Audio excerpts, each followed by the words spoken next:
Hey, welcome back to Edge of Indy. We have a fantastic show for you today. We're talking to Pete Butler of MS Companies, an amazing company with explosive growth. We're also talking to ClusterTruck, recipient of 2 Mira Awards and a regular provider of sustenance here at Site Strategics. And we're talking to a group of life coaches that we had the privilege of edgecasting this Sunday, a fantastic event and a great message. So hold on to your seats here. All this today on The Edge. Your audio and video source featuring Indianapolis tech trends, marketing industry champions, and business innovation. This is Edge of Indy. Broadcasting from Edge Media Studios. Let's get today's conversation started.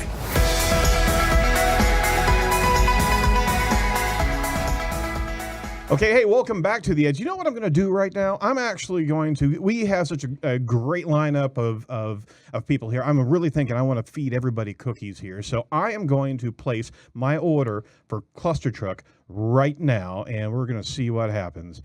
Welcome back to The Edge. If you haven't been to The Edge before and check this out, let's tell you what the show is all about. It's about what's trending, what's local inside of Indianapolis. We're focused on local entrepreneurs and innovators, as well as marketing tech, new ideas, what's trending, what's causes that are here in Indianapolis. We also feature great business growth, creative agencies, and tech scenes, modern culture, everything focused on local Indianapolis. So that's what's happening on the show today. We're bringing all that to you, and you know what? Our entire focus is to choose local. So thanks for joining. That's what Edge of Indy is all about. So thanks for joining us today. In the studio, we also have Brittany Harness, our digital marketing strategist of Site Strategics. Hello. Hello. Thanks for joining us again. Thanks for ordering cookies. You're welcome. It's in the cloud. Yes. It's in the cloud right now. Yes. The cookies are coming. They're on their way. And a salad for me. You gotta really almost have to have that little horn, don't you?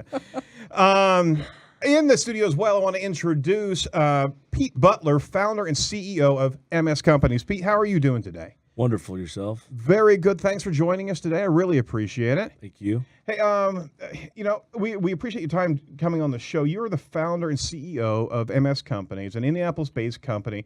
Tell us about MS Companies and what makes MS Companies so special. MS Companies is a digital platform using mobile workforce digital matching, putting people to work. Yep. Primarily, we call ourselves the gateway to the gig economy because that's a lot of our workforce, if you will. Fantastic. Not only just from demographic, but also by choice. That is awesome. The gig economy, for those of you that don't know what that is, I mean, we're in an environment now that's a knowledge economy. And there are so many opportunities for people to be able to work and have a lucrative career by themselves, working and having freelance type of engagements with companies around the world.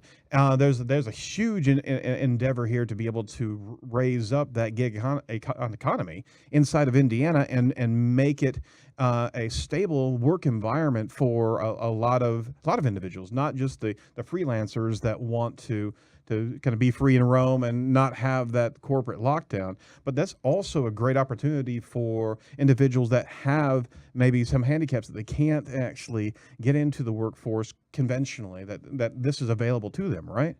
Yeah, that would definitely be one of the aspects. I think some of the other aspects more is just authenticity. Okay. Basically be able to make choices when you want to make them and how you want to make them. Whereas, I don't know, I'm 48 years old, so I grew up in the old school economy, if you will, where you had the same job, you stayed there forever, you climbed the ladder a certain way. Well, with the millennials, they're technology driven. They want that authenticity. They want those choices. Right. And if you adjust to what their needs are and wants are, and you communicate with them the right way, the productivity goes through the roof. Huh.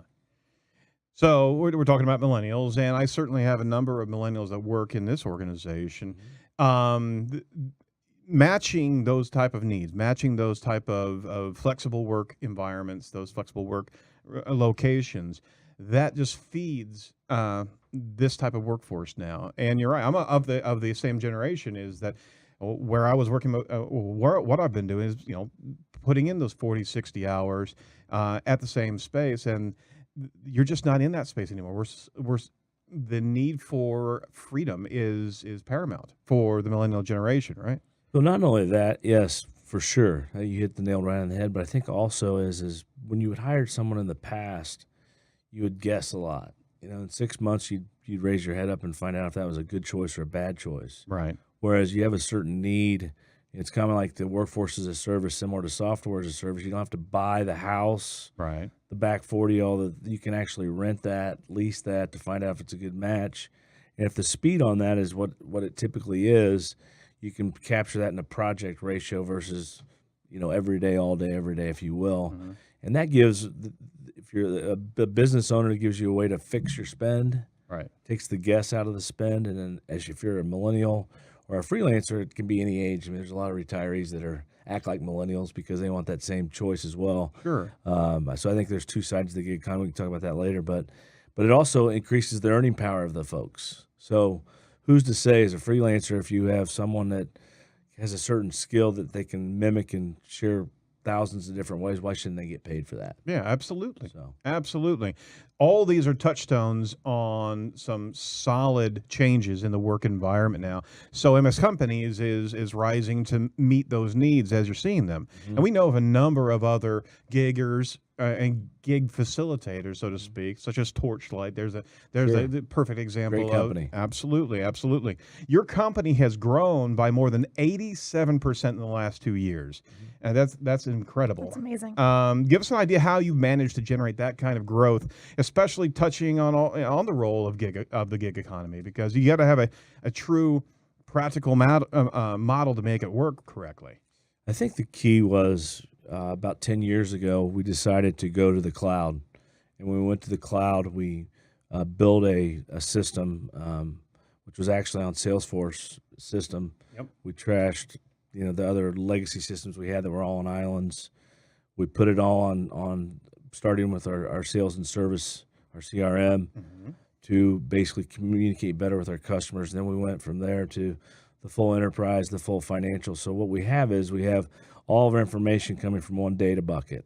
So if we were to go and do a digital marketing campaign or communication campaign, it doesn't stop. It flows regularly. Now, especially with the AI that's out there to actually do that. Mm-hmm. So what we did was we built a digital communication platform. So if you're going to talk to millennials, you don't call them. Right. You send them a push They flat out won't answer the phone. Right. or how often do you call to order a pizza or cookies or whatever that is? It's all, people prefer to text people in the other room versus get up and walk and talk to them. So absolutely, that was the genesis of that, the system being able to enable that type of digital communication. And the other part of the digital communication is if they say no, which is very similar, our system's very similar, likewise to an Uber, you can tell if they want it right away or not, or if it matches right away. Do you want to go to that job? Here's what it is. And it can then take you into the profiles of the company, the culture, all those different things. So people can make decisions really fast. And then once they're there, we also have built-in training that will then make sure the job matching gets even better. So part of that, these amenities for that gig, that gigger or what do you, that freelancer, they're filtering based on their needs. Yes. And their alignment to that company. Yes. So what you're enabling and fostering is a great opportunity to get a buy-in from that worker, far beyond whatever conventional type of career paths allow, because they can choose who to work with and they can evaluate the entire company from stem to stern, be able to look on Glassdoor, be able to see everything about that company before even stepping in the ring. A lot of times you don't get that whenever you're on your career path, that you don't know all of the cultural issues inside of a corporation before you get there, right? Right. So you're giving this as a level of filtering as well as benefit almost. How about the truth? Yeah. Absolutely. Authenticity, right? Absolutely. And they're not afraid to say no or we don't like you, which is fine. Because wouldn't you rather know that than to guess and bring them in and spend all the money to try and do the job matching without that authenticity? So it's really somewhat endless, if you will. And then not only once they come to the job, but then to continually talk. Everything we do in life, there's two essentials of life, people and communication, right? So if you don't treat it that way and have dialogue, which a lot of the old ways of doing business is more monologue, you have to do this, and the rules are the rules. But if you ask someone to do something versus telling them, it's going to get a lot better result. And that's, I think, what we've identified with our digital platform is to really ask questions so we can create relationships that last a long time. Wow. I mean, that is the antithesis of that old school kind of dogma of the career path. So fantastic. So your team is able to instantly fill open jobs and reduce costs by calculating exactly how many on-demand workers are needed to meet their demands. Yes. So how do you do that? Well, we'll take our system and then find out what the need is for the customer. We'll actually set up what we would call, just as a simple project, if it was light industrial, it'd be work instructions, which would cover safety, which, good safety usually leads to quality, delivery costs, and morale are our KPIs. And then from those KPIs, we can tag those to productivity. So it almost sometimes will actually work out, if you were working at ClusterTruck, what's the efficiency of the process? So we will drive the data to look at the efficiency of the process, and that efficiency of the process drives out waste, which then saves cost, and people are usually happy. So we always say work made fun always gets done. But to be efficient with the process, I want to mention that the ClusterTruck order just did ship. There you go. Okay, Perfect. so we're going to keep on going. There you go. The cookies are coming. There you go. Well, thank you for the segue. That was Yeah, beautiful. there you go. Hey. Hey, so you're very driven and enthusiastic about advancing the manufacturing industry. Describe why MS Companies is in prime position to solve a big problem for manufacturers today and tomorrow. I think that just the digital communication piece of it. A lot of times I'll look at some of my customers and say, how good is your training program? Right. I think there's a paradigm shift going on there because of the lack of communication or the ways they actually do communicate.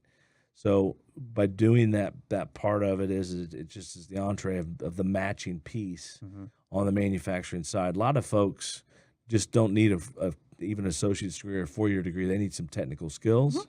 And those technical skills can lead you to a great career path, if you will. Absolutely. And I think the other thing that companies are starting to figure out is it's not what people can't do, figure out what they can do and really expand on that aspect of it. So, and it's worked so well not only in the light of manufacturing, but we do a lot of software development, coding, architects. So we can really communicate to just about anyone that is on the internet digitally. So You've been busy. Yes. Well, it's been 10 years. So it's, and I think the key is how do you take people that used to be administrators and turn them into analysts? Right. And that's a big power shift. Yeah. So one's a cost, the other one's an investment. But you're also solving an issue. A lot of times before those manufacturing companies even know that it's an issue of the digital communications. So you're providing a removal of learning curve. And you are also providing an asset. So it's not just the workers. It's the entire vehicle to be able to communicate. And therein lies, it's not just a workforce. It's a tool that is essential for reducing costs there. Yeah, so one of the things we're currently rolling out is an employee engagement app they can put on their phone. All of the inputs then will segregate into that individual employee's community. Yep. So they have an actual how they're doing review every day. So there's no longer the supervisor that subjectively doesn't like that person, which has never happened in the workforce ever. Right. But so they have that authenticity of actually how well they're doing. And I think then it also will then allow people to get more productive, if you will, because of that authenticity. So productivity goes up, cultures get happier, and things get better. Oh, I dig it. So what do you attribute your success in leadership in the manufacturing and staffing industries? I think I'm traveling all the time to see we're in Mexico, Canada, 16 central United States, and I'm on the road all the time up in the bird to get to see people, just to listen to what's going on.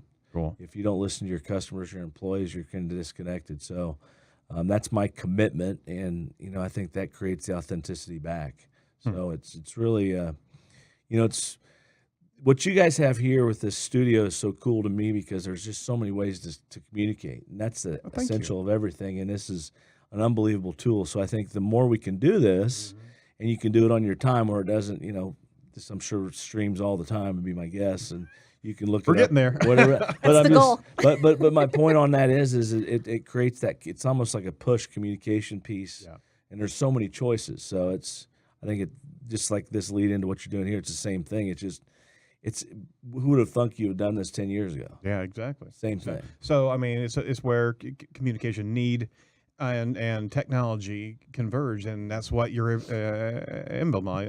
you're epitomizing that in your own company. Yep. So it's also you were looking and finding a gap Yes. inside of manufacturing. Yes. And be able to fill that, and that's where success comes from, obviously. Yeah. So what advice would you give companies of any kind looking to develop their own growth, kind of regardless of industry? I think a simple plan is very essential, if you will, and always remember the path to profitability. Those are the first two things that need to happen, right? I always say simple is very difficult, and if you make it tough, it probably is completely unattainable. Right. And profit's not a dirty word. So No, it's not. Absolutely not. unless you're not-for-profit, and it's a hobby, but usually we have to pay for the cookies and everything else. So it's 2 plus 2 usually always equals 4. Sometimes we feel that we're in charity mode, but no. There is a profit at the end of the goal there. So, by a study by Intuit predicted that by 2020, 40% of American workers would be independent contractors. How does this statistic and others like it influence how you do business? Well, it tees it up perfectly for me because flexibility is everything, right? Yeah. And I believe that just the way that communication is in place. What's really interesting in my eyes is we have companies that have completely invested the complete opposite of what's getting ready to happen. And they're so big, it's going to be hard to actually pivot and make that change because it can almost bring them to a halt. Right. So that's when you look at the technology aspect of, I wish, I said earlier my age, I wish I was 22 with all these tools because everything is so much faster and better. Right. And you don't have to be such. No, we grew up from the 286 machines. There you go. There you go. Yes, sir. So I think, by being positioned in the digital economy, whether you're in retail, manufacturing, technology, it does not matter. As long as it connects and it's not a fancy manual process, you can control your own destiny and anything because the same values when I first started in business, everyone could use another great vendor. Yep. And that's what, those create good partnerships. So. What is a 286 machine? I was wondering if she was going to ask that. Okay, these I were was going machines. to Google it later, but I'll just These ask were now. IBM machines that had no hard drive or a very, very limited one. Yeah. And some of the machines we actually worked on had no hard drive and you had to boot from a 5 1/4 floppy disk. Do you know what that is? I know what floppies are, yes. Okay, very Yes, good, very good. Oof. I was alive for those. No, but I mean, literally, I've got great user interface too, right? Oh my gosh, I've got a trash 80, all right, TRS Model 80, Model 3, right? Yeah, in my storage area. I'm going to bring it in and put it under glass because I mean that's where we started. That's right. And in 25, 30 years, look where we are now, and the type of communication, the type of connectivity that we have. We're breaking down so many barriers, and certainly, this show is actually talking about that in a number of different ways. Finally, I understand that you're a leader that believes in a purpose-driven results through others than anything else in life. That's certainly a great attitude to have. What advice would you give any other CEO or leader that, as it relates to having that kind of attitude? Well, I think that everything purpose-driven usually results in a good effect, right? There's nothing bad about good. So I think the more you are authentic and really treat people with respect and just talk to them and with them and respect them, the respect comes back. So I've just always believed. Great quote. There's nothing bad about good. Yeah, absolutely. And I think too, we are always given. So it's our job to continue to give back. So we're giving more. So it's So what if that CEO's purpose is finding the perfect T-bone steak? And it always is. And it always is. Well, you probably want to go online and get a rating, right, from some online agency that didn't exist 5 years ago. And I was looking. I'm just scouring. If there's any steak companies, any restaurants out there that want to help me find my purpose, there you right? go. There you go. Then we certainly want to employ Shameless. them. Shameless. Well, fantastic. Thank you so much for joining us, Pete. Any last words, final words, in reflection of what you've been doing with MS companies, as well as just kind of the perspective of the gig economy? I think everyone, what we do at MS companies, just keep pushing, Yeah. and keep challenging yourself to do more, and just keep a little bit of balance in your life so you can kind of get out of the business and look at it instead of being in the business, get on the business, if you will. There's the E-Myth for you right there. Yep, there you go. And I think we read a lot of the same books. Yeah, and I think too, put down the smartphone and do some old-fashioned things. Yeah. So the addiction of those are great, but they can also be harmful. So Okay, I'm gonna put 2 more minutes into this then. Regarding that, because there is a social addiction, there is a disconnect of these social these what we knew to be boundaries of human contact. The gig economy, right, opens up this issue.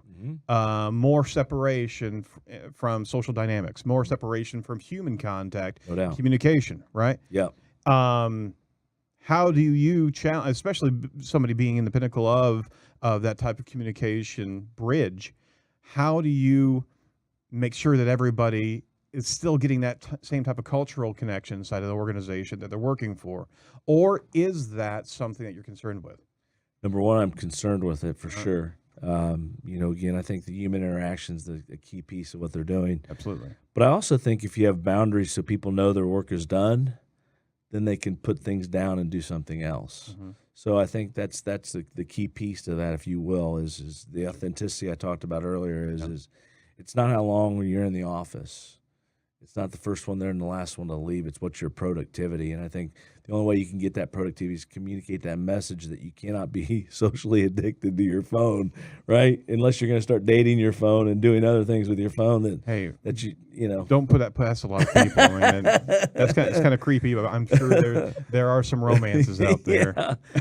But just keep it real, right? Yeah, absolutely. Keep it real, and I think that's going to set the pendulum back and put society in a space where they understand how to use the technology, but also when to put it down. Yeah. Right? I have 4 kids that are teenagers, and it drives me crazy. I mean, it's Like you're the same I person. know. I've got 4 kids too. yep. There you go. You want a couple? You can have 6. I'm not going to say which ones Yeah. You love them all. on what given day. All the days. Okay, fine, all the days. All right, Pete, thank you so much. Thank you very much. Appreciate it. You're more than welcome. It's great to be able to see this innovation coming in, and you're certainly helping in industries where they need that level of innovation and be able to tap into these impassioned workers, right? Yes, sir. All right. Well, Pete, thanks so much. To learn more about MS Companies, visit their website at mscompanies.com. That's mscompanies.com. And do you know how they can find you on social media, Twitter, what have you? All of those. All of the stuff. Yep. LinkedIn, Facebook. And they're all there. Plugged into all of it. So go search them out online, and we'll certainly have links to the company on the show notes. So go check them out. If you are looking for a relationship with companies and have a career path that you want to explore and have a bit more freedom, right? Join MS Companies, and they'll be able to introduce you to companies that can truly align with what you're looking for from a culture. Thank you very much. Oh, you're more than welcome. Fantastic. Congratulations on your growth, too. Well, thank you. Absolutely. Yeah. All right. So coming up, we're going to be talking to ClusterTruck, and I think food's coming along the way. So ClusterTruck coming up right after this.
Okay, hey, welcome back to the show. If you don't know ClusterTruck, then shame on you. Shame on you. We're going to introduce you to two gentlemen, Rob Green and Travis Hall of ClusterTruck. Gentlemen, how are you doing? Doing well. I'm doing great today. Fantastic. Look at what we have. Well, look what arrived. And this here. was not a prop. This was not staged. We literally ordered it, and it appeared in perfect timing.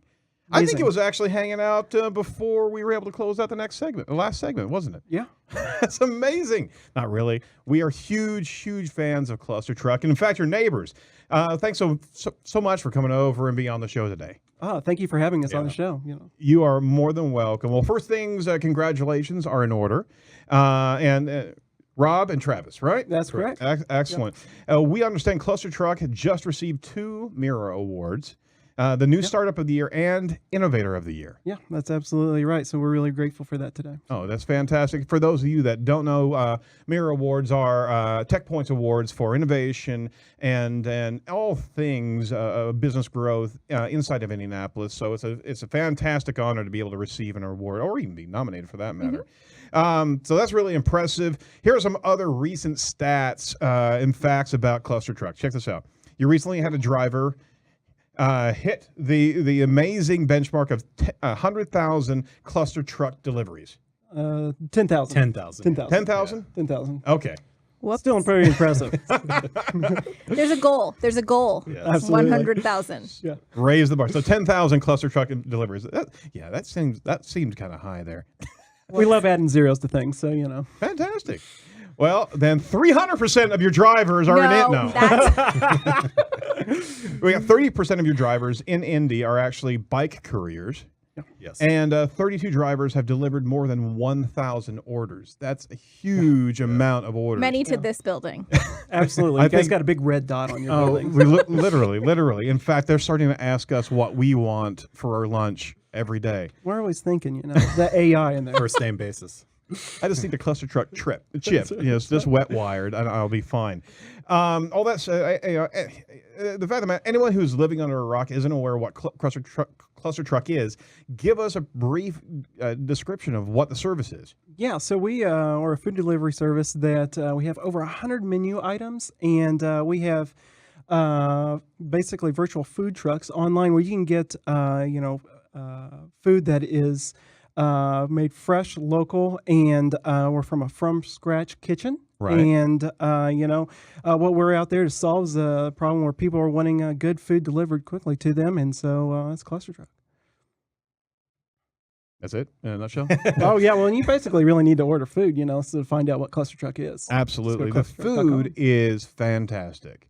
Yeah. And, I mean, there's been a lot of delivery organizations in the past. I mean, even dating back 10 years, I remember one that was delivering food out of Broad Ripple, right?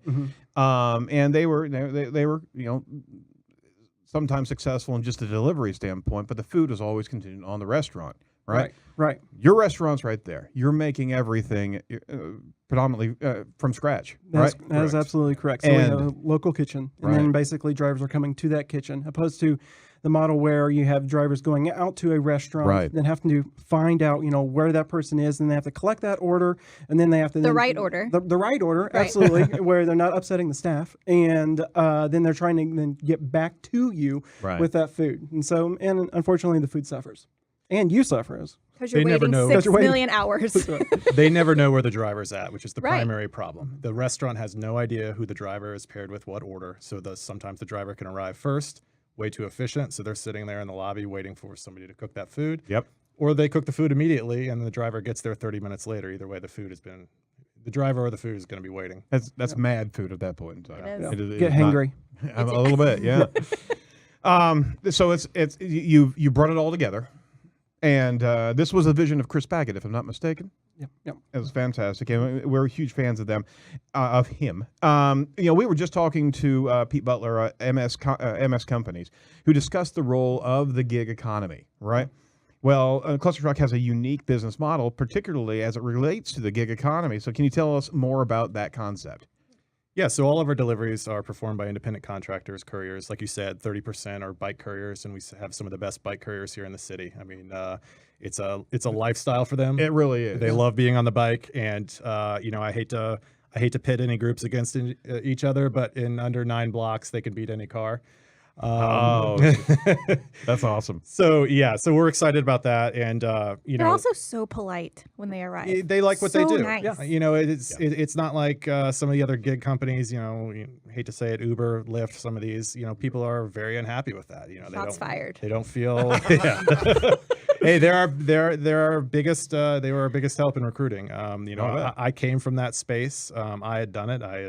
It was easy for me to relate to these drivers. They're fed up with earnings being messed with and just not enough jobs out there. And so the model that Chris and our development team has created has been great for them. And that's why we don't have to worry about folks showing up every morning to take you 20 cookies.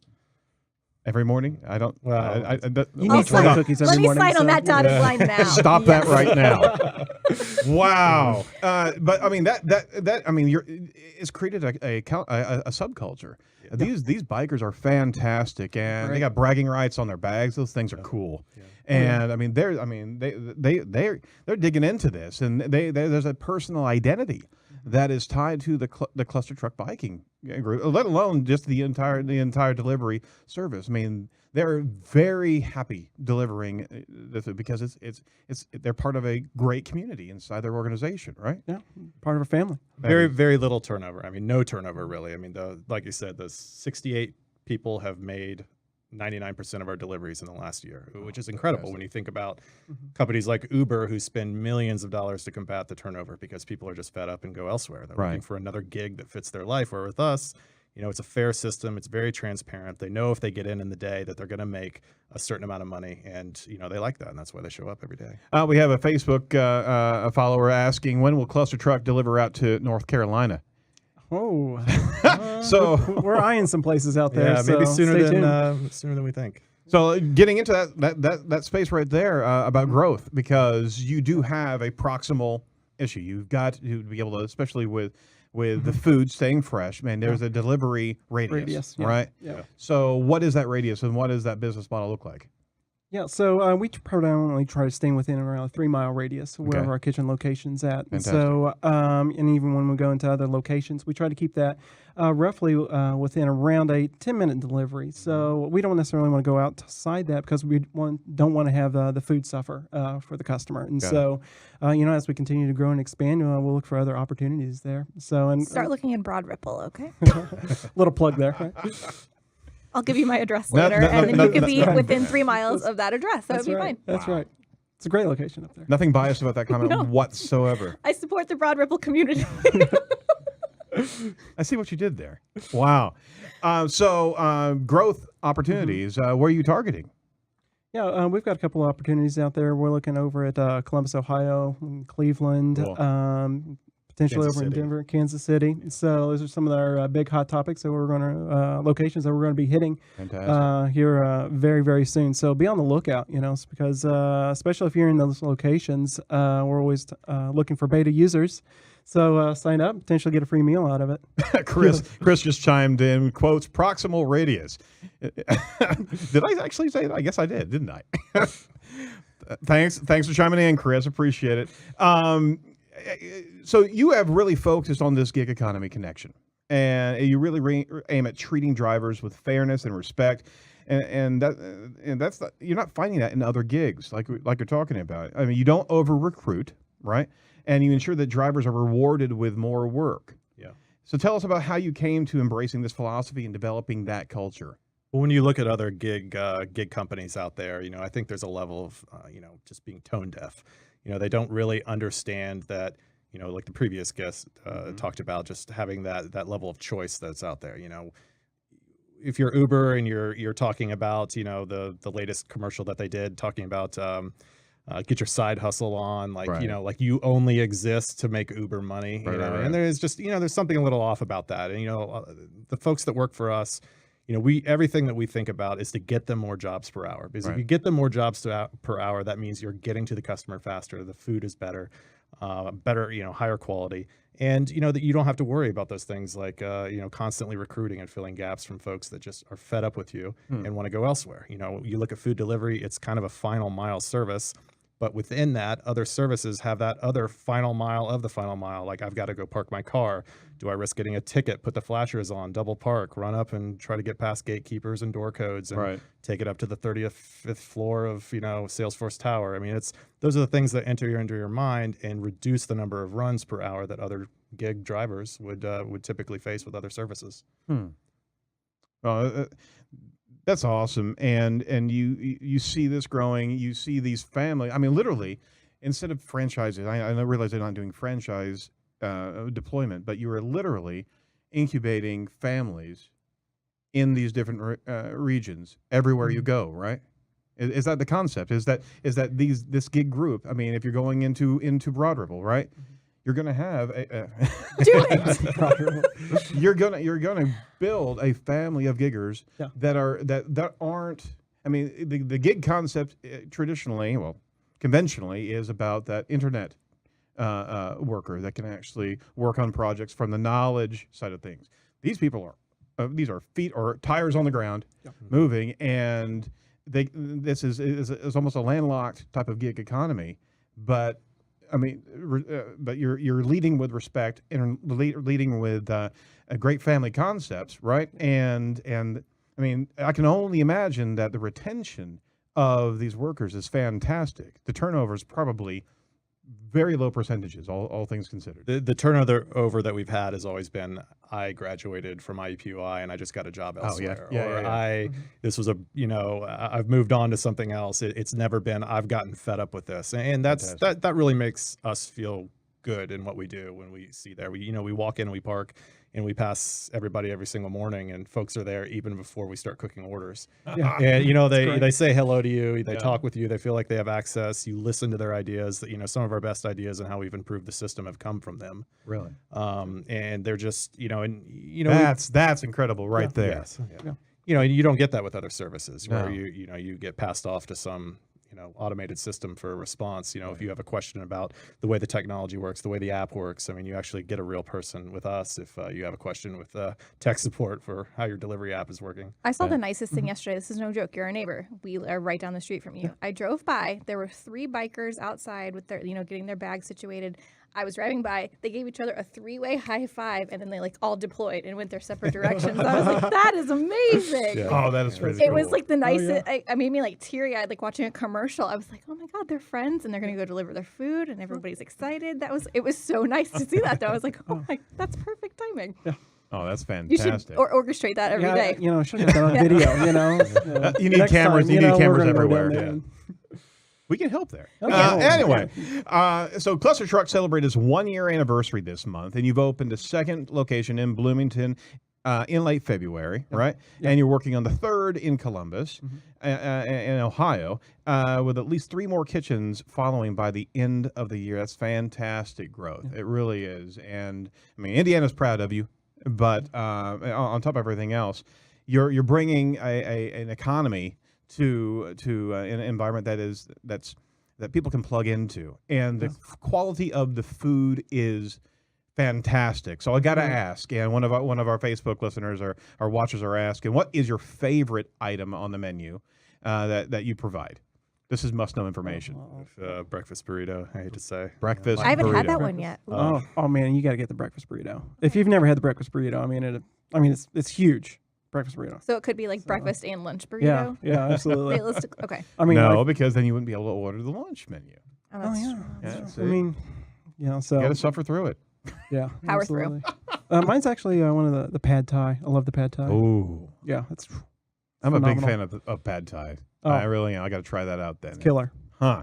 The queso is my pick. Oh, just a bowl. It was a rainy day. Had the bowl delivered, and I'm just at my desk, basically just funneling it into my. It was wonderful. Wow. It was wonderful. And it's kind of gross. We actually don't. We avert eyes when we do it because. I don't know what's going on At least there. I don't use a straw. It's very disturbing for the rest of the crew. My favorite, yeah, I mean, honestly, I've been pursuing this diet for a while, this low carb, almost no carb diet, right? And the Cobb salad is by far a fantastic thing. No guacamole. I love guacamole, but I can take it off. Throw some blue cheese on there. The blue cheese is fantastic. Yeah. And I'm a blue cheese connoisseur. I really am. And I mean, it just knocks my socks off. And then you throw some buffalo chicken on top of it. Yeah. All low or no carb. Everything's good there. Oh, that's amazing. And the great thing is we can all get different things. Yes. You know, so we're not sitting there thinking, oh man, I just need to get, just pizza.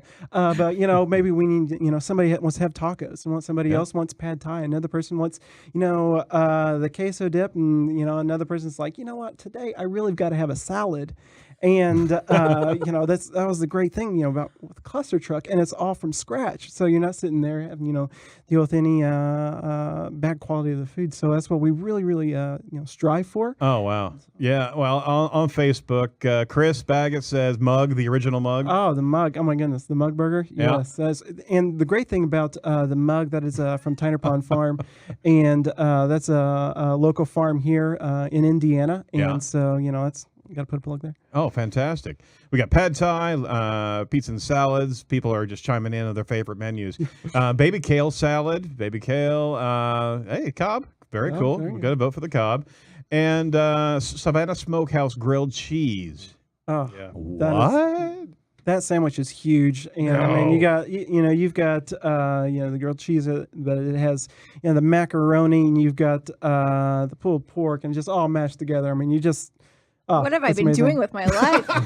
So you just got to keep searching through the menu, and I mean, well, I just find the queso, and I'm like, there it is. Why go further than that? Wow. Done. That's my next Buffalo order. chicken mac and cheese with bacon. Okay, Ken, I think that's a fantastic. Okay, so Nate Torvik from our CSO here at Site Strategics asks, will you ever team up with another service to perhaps do food and adult beverages? Oh my gosh, Nate, great question. Thank you from the other room. That's a great question. We did team up with Minibar for a little while, but we're still working on. There's a few legalities there. Yeah, so we're not necessarily in that realm just yet. So Nate, no, you cannot order ClusterTruck bourbon. Okay. Yes. I'm just saying. More bourbon. Well, this is fantastic. How can we help in this? How can we get the word out above and beyond this show? Oh, well, I mean, just being able to share with your friends, and what makes a great experience with ClusterTruck is if you and a friend order along. I mean, so basically having more than just ordering for yourself. You can also, everybody gets to order what they want. Exactly. And you guys are sharing a meal together. So you're bringing families together. We've been helping your driver. And helping your driver as well. We've actually had a fantastic response from our guests or clients whenever we're meeting and having lunch. Well, the cool thing is ClusterTruck's a software as well. It's not just a delivery service. There's been a lot of focus in developing a very intuitive software package. And I tip my hat to that because of our industry. But you can set up a group order very quickly, and you can allow it to anybody to pay for their own or be able to pay for the entire meal. This is a great service if you're trying to bring in clients and have that first great impression. Is just go there. I've got it covered. Right. And order what you want, and then on top of that, what a icebreaker or relationship builder, because hey, this is a great menu item, or have you tried this? You can actually get into a conversation even before they get here and sit down and do some business. And ClusterTruck is right on time all the time. It's fantastic. I love it. Can't say anything more. When do we get to eat the cookies? Yeah, I mean, we got to dive into the cookies. Yeah, dive into the cookies while we're talking. Go ahead and dive in. Open that puppy up. Okay. You can find ClusterTruck on social media at facebook.com/ClusterTruck, Twitter at ClusterTruck, Instagram at ClusterTruck. And on top of everything else, the website is ClusterTruck.com. What a great name too. Yeah. And this rolls, and she didn't share the cookie. She's literally. I mean, look how pocketing huge those cookies are. I mean, Oh my gosh! Look at this. Look, can we zoom on this? Look how big these cookies are. Look at that. Oh my gosh! All right. Your face. Fantastic. All right. Sharing is caring, guys. Thank you so much for ClusterTruck. Yep. Thanks, thanks Chris for having Baggett, us. for ClusterTruck as well. It's Thanks a for being a good fantastic neighbor. Well, thank you. You're more than welcome. Remember, guys, sharing is caring. So share the stream, share the cluster, and tell them what you think, and give them some feedback because they love hearing from you. What a great, it's beyond an experiment. What a great culture that you have with your followers as well as with your drivers and administration. So fantastic job. Keep up the good work, and we'll keep on having you over here, bringing us fantastic food. We'll keep you busy. Don't worry. Thank you. Absolutely. Okay, coming up, we're going to be wanting to make sure that you knew about a event that's coming up here this Friday. It's a music fest from Amplify, focused on the Leukemia and Lymphoma Society fundraising to help fight that deadly series of diseases here. It's this Friday, so check this commercial out right now. Well, hello everybody. My name is Harrison Painter, the founder of Amplify Indy, and I wanted to personally invite you to the Amplify Music Fest, happening on May 5th at the Speakeasy in Broad Ripple. This is a fundraiser for the Leukemia and Lymphoma Society. We're gonna have live music, great pizza, and cold craft beer. How awesome does that sound? Tickets are only $10 for those 21 and older, and only $5 for those 12 to 20 years old. Yes, it is a family-friendly event. All right, so come out and party with us for a cause. Amplify LLS, Amplify Indy, love it.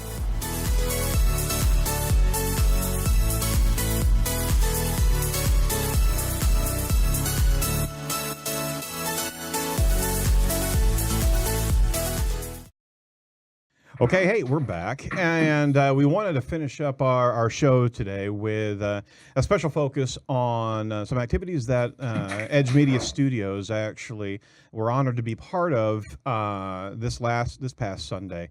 I want to introduce you to Lindsay Kahn-Dotzlaff and Stacy Smith of Live Your Light. Ladies, how are we doing today? We are fabulous. We're Great. excited to be here. Fantastic. These ladies represent a group of ladies from Live Your Light Live, and we had the ability and the honor to be able to broadcast, live stream this past Sunday their entire life coaching event. It was a 4-hour event, and we streamed to a virtual ticket group of individuals that couldn't make it to the show, right? Yes. And before we talk more about that, because that was really fun and we want to get into that, can you tell us about what Live Your Light Live is all about? Oh my gosh, I think that is definitely a question for Lindsay, as she was the creator of this and it was her idea and her vision. So I think that Live Your Light Live was I would say it was an idea that came to all of us. It just kind of maybe started with me, but it was really just a workshop on, for women, just empowering women and teaching them to really live in their most true, most authentic light. Excellent. And so what you do there is you help give life coaching opportunities to be able to help, not only from a professional standpoint, but also emotional standpoint, and be able to get rid of some of the baggage that holds them back from living to the degree of success, both personally, spiritually, and professionally, right?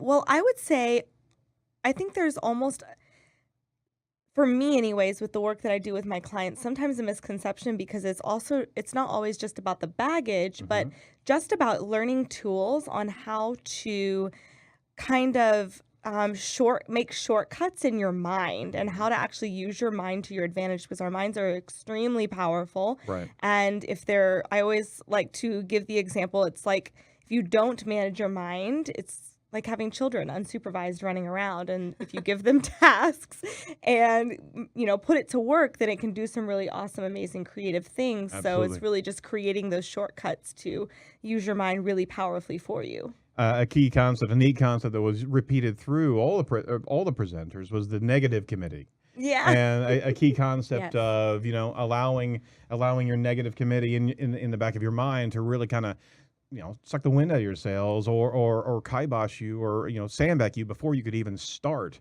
going after a particular subject or a particular topic, right?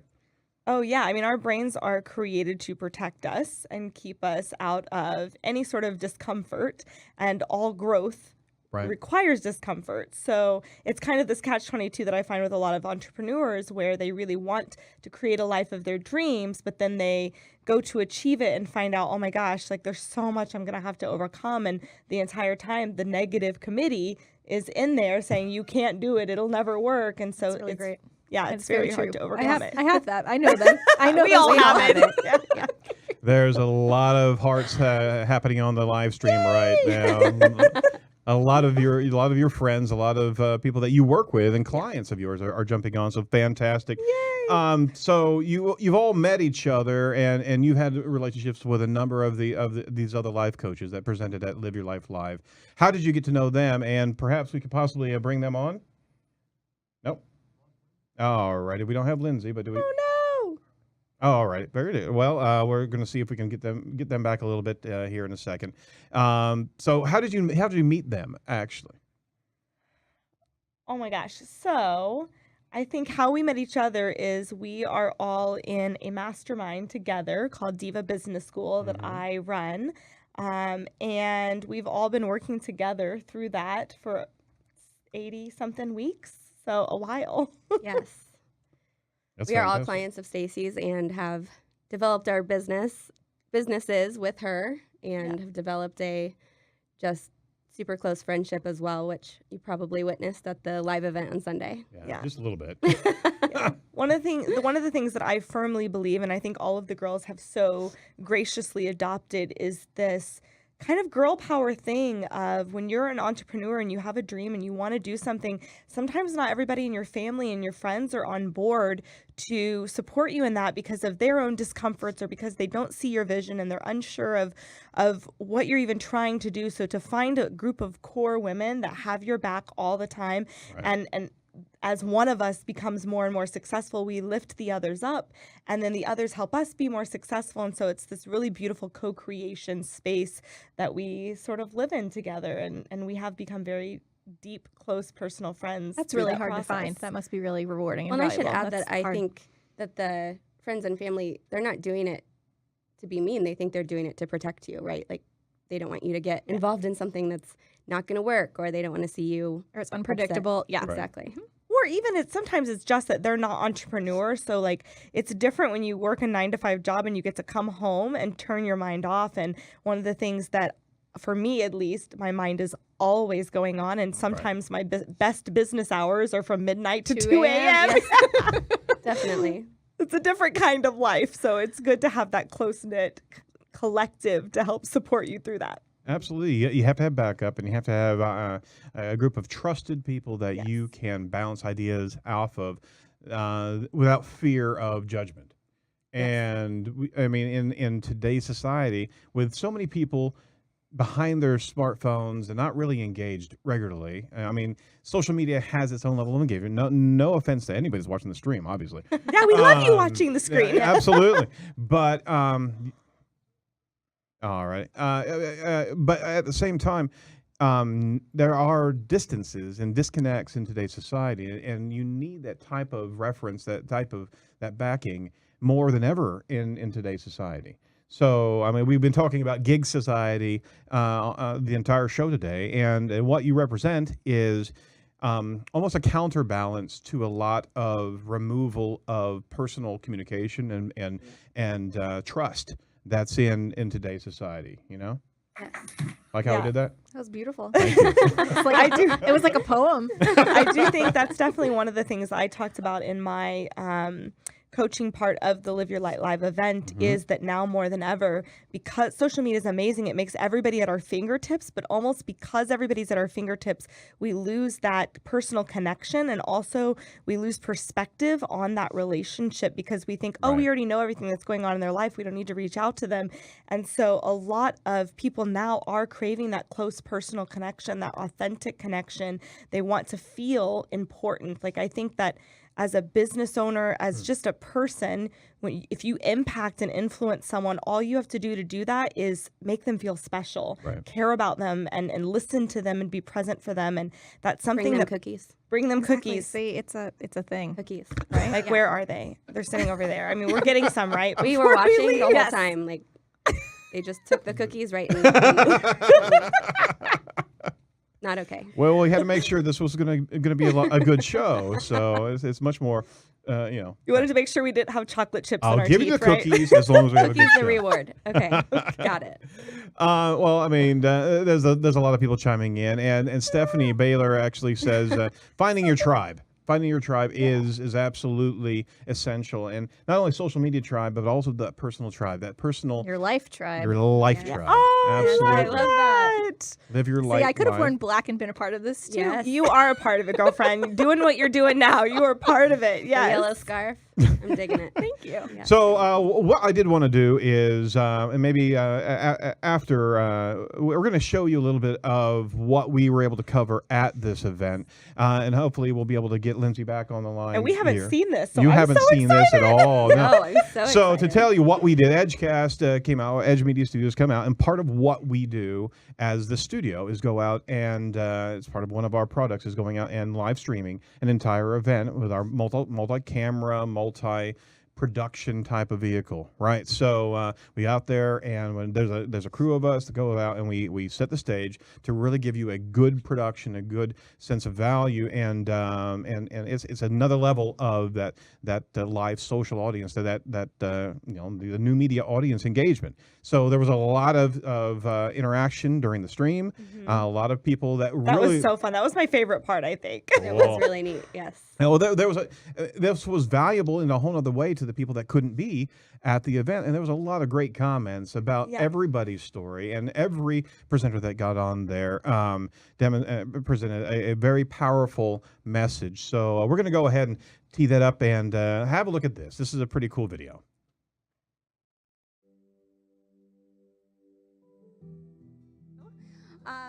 Thank you for being here. And I am the founder of Diva Business School. I'm so excited. It's my passion project. You'll hear a little bit about what I'm going to talk to you guys about today. So we fight very hard to be right with all the people in our lives.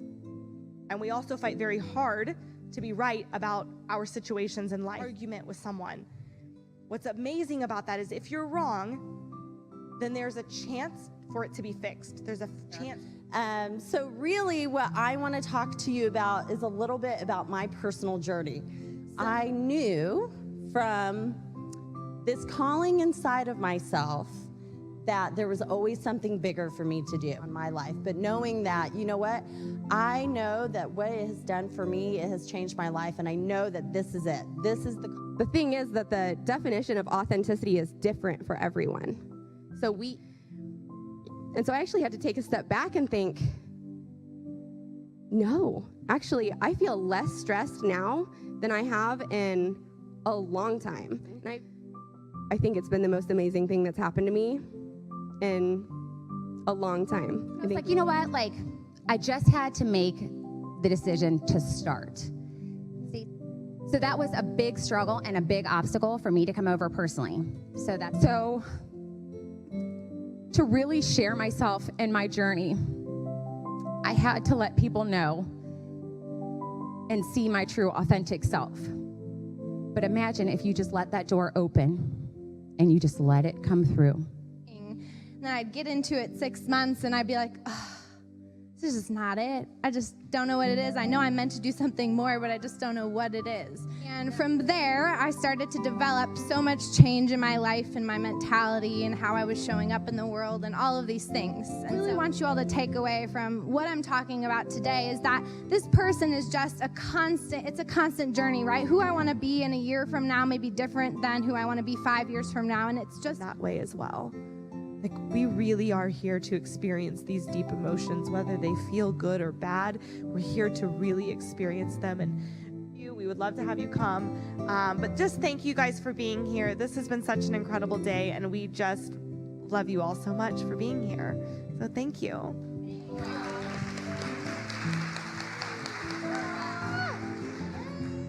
right.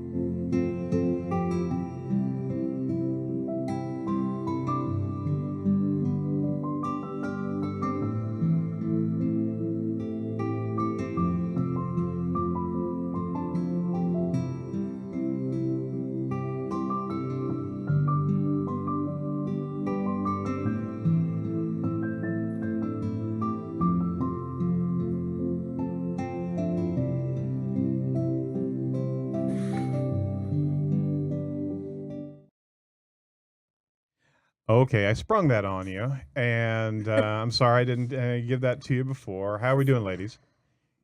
Good.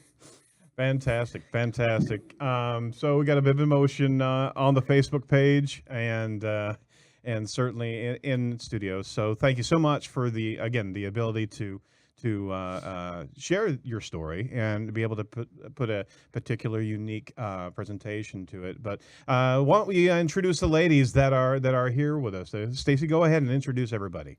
Okay, so I don't know which. From that's a is it from my left, from their left? Have them raise their hands. Okay, so we see names on the screen. Perfect. All right, okay. So Leah Brady. Leah is amazing. She is a mom of triplets, you all. She looks fabulous. She is such a fierce mompreneur. And she has a podcast coming out soon, Moms, Minivans, and Mayhem. She's a blogger, a life coach, and just an amazing friend. That is Miss Leah Brady. And then we have Miss Sherry Strzelecki. Wow. Did I get it? First time. We've known each other for years. I mispronounce her name almost every time. Sherry is in Atlanta. She is a life coach and a spiritual gangster, and one of my favorite people to be around if you are looking for someone to light up your life and give you the most incredible loving energy ever. It's Sherry. And I heard that nonstop from the girls at the event that she had the best energy in the group, and they were just so excited to be around her. So that is Miss Sherry. And then we also have Miss Lindsay Mango. Lindsay Mango is a fitness guru, a life and business coach, and a powerhouse when it comes to branding. She is such an amazing brander. She has the most incredible business, and she is one of my favorite people on the planet. And that is Miss Lindsay Mango. So ladies, thank you for joining us. Can you give, starting with Leah, can you give me some impressions that you had from the Live Your Life live event in respect to the Need Hammer? We certainly want to reference the Need Hammer. What a fantastic venue for the not only the aesthetic, but just how accommodating they were. Yes. It's a beautiful environment to be able to have this presentation. But about the live event and the live virtual event at the same time, Leah, what were your thoughts there? Oh my gosh, well, first of all, yes, thank you to you, Edge Media Studios, and the Need Hammer for being able to help us put on this amazing event, because without each of you, this would not have happened. So thank you, forever grateful. But I was definitely just so blown away by how open everybody came to this event. They came with open hearts and open mind and gave us the space to feel comfortable to really share who we were authentically, so that we could really reach them and that they could really see who we are and what we really wanted to do. So I was just so impressed by how everybody showed up. Oh, fantastic. And Sherry, what are your thoughts about the event as well? Yes, so I have been completely blown away and from all of it. So I've really kind of been speechless since Sunday. It has been something that I knew it was going to be an amazing event, but I had no idea the impact that it was going to have on the five of us, as well as all the people that attended virtually and live. And so it has been the best reception that we've received from everyone on Facebook here, all of the support, and it's just been such an amazing event, and I can't wait to do it again. Facebook is blowing up right it's now on all the the kiss faces. Oh my Lord. I've never seen that on our. That's how we roll. That's how we roll. Bring in the tribe. That is an emoji we don't get very often. No, we don't get an emoji. We were in the bathroom saying, we're not sure if they're used to our energy here. Lindsay, certainly last but not least, what were your thoughts and what was your takeaway from an event like this? Yeah, so I think for us, we all have really big visions for how things will turn out and how they're created in the world. Sure. But I have to say that the event exceeded that for me. I just walked away and I'm still kind of coming down from the high that it created. It's created a lot of opportunity and vision for myself, and then also connection with these women. We've always been very connected. But I just think it's on a whole nother level. And one thing that I have heard from so many people who have watched it is the connection that we have and the fact that they could see, even virtually, how much we truly love and care about each other, which I think in turn shows people how much we truly love and care about humans and people and how much we want to help people. So I thought that was really cool feedback that I got. And I just have been blown away by the support and just the love that I feel from all of it. Oh, well, I mean, yeah, that's fantastic, and it connects on so many levels of what that event was really about. Ladies, what were your thoughts, I mean, about this live event? The fact that we were able to go live, you mean? Yeah. And be virtual, it was incredible. I mean, I think just hosting a live event, the 5 of us, we brought an energy that we wouldn't normally be able to bring if we had just done it individually. And then to be able to be live on, streaming live, thanks to you guys, just added a whole nother element that we didn't really even know was possible until, the week before? Yeah. Maybe. So we moved quick. We did. That's for darn sure. You all have respective tribes that follow you, so to speak. And we use that term really referencing Seth Godin. Tribes of social media followers, connections that you have. And this is not just social media following. These are relationships that you have regularly with people that everyone's a life coach here, right? You're all working with people to be able to help them through challenges as well as be able to inspire each other. How did your tribes appreciate the event and the post-event type of communications that you were able to have? Were they able to utilize this for their building relationships with you?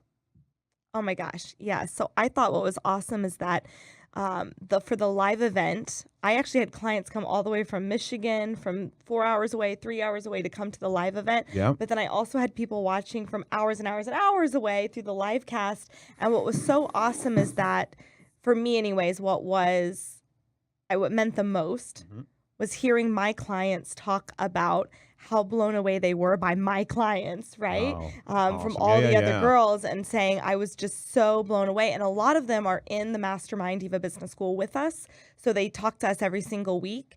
And some of them were unsure, like, should I buy a ticket? Because I talk to you guys every week, and will this benefit me? And afterwards, they were all saying, I'm just so glad I came. This really gave me the bump in energy I needed. Cool. And I got to see sides of you that I never even knew were possible. So, and I just can't thank you enough, Aaron, because without the technology, we would have not been able to reach such a live audience. Yeah. And they have said hands down that the quality of the work was just incredible. Oh, that's fantastic, and super kudos to our team here at Edge Media Studios. That goes straight to them because the quality was fantastic. I appreciate that. Can you unpack just a little bit about discovering your light? Because I want to make sure that this message is not eclipsed by what we're talking about from the live execution. Okay. Live Your Light is really about discovering your intuition or your inner light that can guide you wherever you want to go and making meaningful transformation towards that goal, right? Yes. Can you give us a little bit of background of those 5 stages of transformation? Ooh, yes. Okay. So I will take the first half and I'll let you take the second half, I think. Okay. Any ladies who want to? Oh, yeah, the ladies. Actually, how about we just go around because we each talked about something really important, so we'll just each do our thing. Absolutely. So for me, how long do we have? An hour? Yeah. We'll be here all day, guys. We did stream Grab 4 some hours. popcorn. Let's pull an all-nighter. Grab Okay? some Settle in. popcorn, get some coffee. We're gonna be here all day. Okay, so what I spoke about, really for me, the biggest transformation was really capitalizing on opportunity to change my life, to show up, Right. to stand in my power, and then also be able to look at myself from a compassionate place of being able to be wrong and seeing, I'm getting the results I'm getting in my life because of something I'm doing, not because of the outside world. And so how can I self-adjust and how can I really move forward differently in a powerful way? So for me, that's the biggest thing in self-transformation, is really accepting that you can be wrong, that if you're not getting the results you like, it's you're the problem, period. That's it. And that's hard to do. No excuses. Yeah, that's hard to do when you have a negative committee in your mind justifying everything. So there it is. So good. Yeah. The negative committee. I know, I love it. It reminds me of what's the movie with the four I watch it all the bloody time. The four cartoon characters. Yeah. Oh, Inside Out. Inside Out, thank you. Oh yeah, Fear is running with the yeah. stacks of paper, and it's like I figured out Absolutely. all the things that could go wrong. Here are the top 3. I use that reference All the a lot. spreadsheets. Yeah. Oh my gosh. So Lindsay, what are your thoughts on the stage of the transformation? I think that exactly what Stacy said, and kind of what I talked about in our event was the kind of getting your friends and family on board, but also not necessarily needing them to be on board, but also taking and hearing what they say, what they're telling you, right, and maybe thinking. And Stacy kind of said this a little bit, but that's a chance for you to learn something from that, right? From what they say, from their feedback. So if you're getting negative feedback, yes, you have the ability to just hold the space for them, right? And be who you want to be, but also really hearing that feedback and saying like, okay, but what can I learn from this as Give well? it weight. Exactly. Absolutely. Leah, what do you think as a stage of transformation? So mine, what I spoke about was strengthening my relationships with not only myself, but also with everybody else through communication. So that was opening up all of the things that I was trying to hide and not let people see. So I was really sharing everything that I was going through and communicating with everybody that, yes, I was struggling it sometimes. And then also, if there was something that bothered me, I wasn't afraid to communicate. And so also just being able to use those 3 simple questions: what worked, what didn't work, and what could I do differently in any situation that comes up, whether that's in business or personal. Oh, that's fantastic. Sherry, what about you as another stage of transformation that you were witnessing? Yes. So I talked a little bit about transitioning from making your choices from a place of fear to a place of love. So a lot of times in our life, we have family members, friends, acquaintances, coworkers, and they have standards that they may hold us to, or expectations. And when we try to live up to that, we really aren't being true to ourselves. So when we start to make our choices from a place of love, and by loving ourselves, then we are allowed to be able to allow the other side, those family members, coworkers, friends, all that, to be able to make a judgment about our life, our decisions, from a place of knowing that we are being who we are. So that is something that has been huge for me, and I think can be huge for several of us in our lives. Fantastic. All right, Miss Mango, last but not least again, what do you think? Another great concept in transformation. Thank you. So mine is kind of pulling all of that together. So once you pull back all the layers and really figure out who you are and go through those growing pains of telling the people that you care about most and sharing that with them, then you get to a next level of okay, now I know who I am and who my authentic version of myself is. Mm-hmm. How do I want to show up in the world if I could be anyone? And really elevating that level, yourself, to that next level. I think the biggest thing, and Stacy kind of talked about this too just now, is that the life that you have now, you're attracting that based on the version of yourself you're showing up as. And so if you want to attract a different life, you have to show up as a different person. So walking through this entire process of figuring out who you are authentically, and then getting to the point of asking yourself, who do I want to be now? That's more difficult than you make it sound, obviously. Yes. But you're absolutely right. Is that that's what we're here for? Yeah. Well, you've got to set those goals, and you have to paint the picture. And a lot of times you have to write down those goals as well, because so many things go in and out of your mind. I mean, it's a sea of thoughts. Do you recommend journaling regularly? Recommend painting the picture, documenting exactly where you want to go?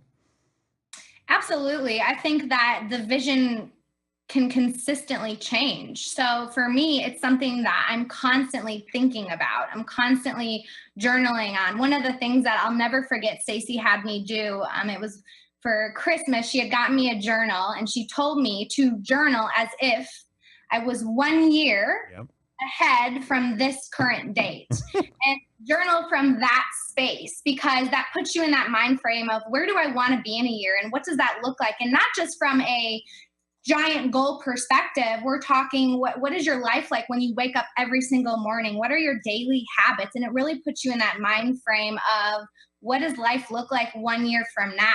And that's something that I will do sometimes when I feel like I've really fulfilled that vision and I'm ready for another level of it. I'll journal on, okay, what does my life look like a year from now? And really, it's been such a neat tool. And I actually talk in the first person. And I really want to get that journal out because I know a lot of the stuff that I wrote down at the time is actually happening. And so it's really cool to watch that kind of unfold. Absolutely. Oh my Fantastic. gosh. Yes. I love all of that.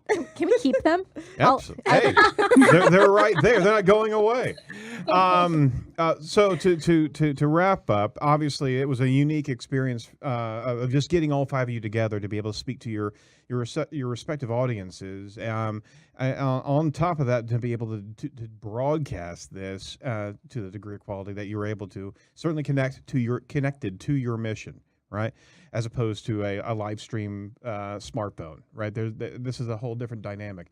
On top of what we did with you, we also discussed and are going to be executing, being able to take those videos, breaking them out, and being able to provide those on a platform, right, where you can actually lift up to your own audiences either the entire group presentation, the 4-hour presentation, which is highly recommended. Absolutely.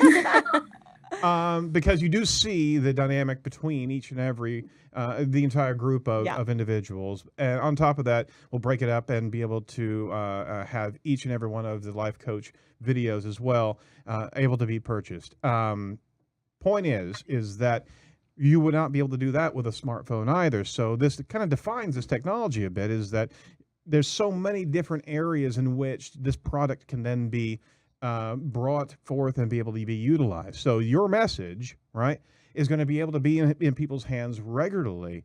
And that's part of what we were really honored to be able to do, but it helps almost from an affirmation standpoint. Some of your clients may want to go back to what Lindsay said, what Sherry said, what Leah said, to be able to recycle and be able to have that additional kind of connection and just daily affirmation, for lack of a better description, right? Yes, I love that. Yeah, I would say that I changed my entire life very quickly before I ever even hired a coach, just watching Tony Robbins' YouTube videos over and over and over and doing all of the activities. And I think that this event was chock full of really life-changing, applicable processes to use in your life over and over and over. I mean, you could watch it. I can't wait to watch it over and over, because I was actually found myself participating in the audience with the girls. I was raising my hand saying, I've got a question. I have an example. And in fact, at one point I nudged Lindsay Mango and I said, girl, I'm getting my transformation today.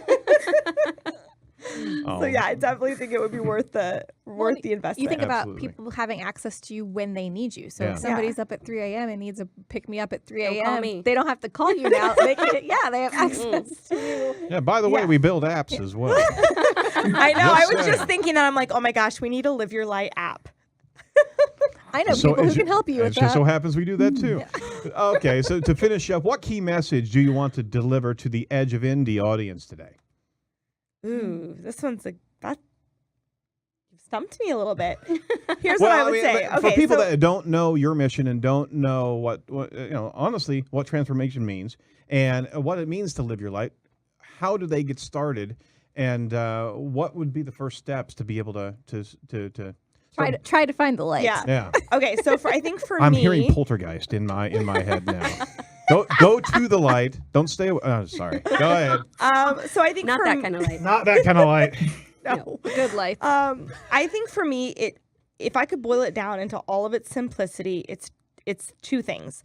When you're trying to make a decision in your life, you can either choose to focus on whatever it is you want to avoid. So I want to avoid this, I want to avoid feeling this, or I want to avoid this outcome, I want to avoid having this interaction, I want to avoid this result. Right. Or you can focus on, I want to create this emotion, I want to create this result, I want to create this outcome. And they are two very different trains of thought. And so they have different solutions available to them. They have different results available to them. And the most powerful people in the world are making decisions based on what they want to create, despite whatever physical reality is happening for them in the moment. Oh, that's fantastic. Lindsay, you're in studio. Any other thoughts there? I think she covered it.